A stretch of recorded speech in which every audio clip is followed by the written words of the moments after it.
നദികളും അവയുടെ ഉത്ഭവസ്ഥാനവുമാണ് നമ്മൾ ഇന്നത്തെ വീഡിയോയിൽ ഡിസ്കസ് ചെയ്യുന്നത്. അപ്പോൾ നമുക്ക് ക്വസ്റ്റ്യനിലേക്ക് കടക്കാം.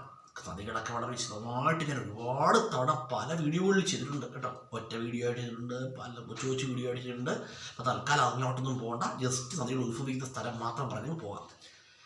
പെരിയാർ ഉത്ഭവിക്കുന്ന എവിടെ നിന്നാണെന്ന് അറിയാമോ? എവിടെ നിന്നാണ്? ഇടുക്കിയിലെ ശിവഗിരിക്കുന്ന്. ഇവിടെയാണ് ഇടുക്കിയിലെ ശിവഗിരി മല.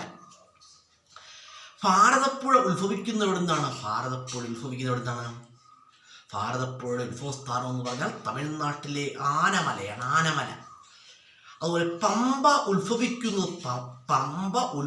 എവിടെ നിന്നാണ്? പീരുമേട്ടിലെ പുളിച്ചീമല, പീരുമേട്ടിലെ പുളിച്ചീമല. ചാലിയാർ ഉത്ഭവിക്കുന്ന എവിടെ നിന്നാണ്? ഇളമ്പലേരിക്കുന്നുകൾ. എവിടെയാണ്? ഇളമ്പലേരിക്കുന്നുകളിൽ നിന്നുമാണ്. ചാലക്കുടിയാർ ഉത്ഭവിക്കുന്ന എവിടെ നിന്നാണ്? ആനമലനിരകൾ, ആനമലനിരകളിൽ നിന്നുമാണ് എന്തുത്ഭവിക്കുന്നത്? ചാലക്കുടി പുഴ ഉത്ഭവിക്കുന്നത്. അതുപോലെ തന്നെ കല്ലടയാർ ഉത്ഭവിക്കുന്ന എവിടെ നിന്നാണ്? കല്ലടയാർ ഉത്ഭവിക്കുന്ന എവിടെ നിന്നാണ്? കുളത്തൂപ്പുഴ മലനിരകൾ, കുളത്തൂപ്പുഴ മലനിരകൾ. ചന്ദ്രഗിരിപ്പുഴ ഉത്ഭവിക്കുന്ന എവിടെ നിന്നാണ്? പാലികെട്ടുവനം. എവിടെയാണ്? പാലികെട്ടുവനം.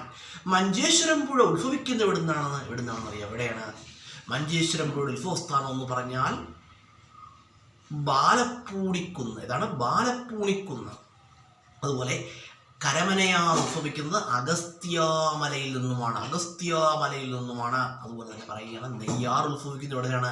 അഗസ്ത്യാമലയിൽ നിന്നുമാണ്, അഗസ്ത്യാമലയിൽ നിന്നുമാണ്.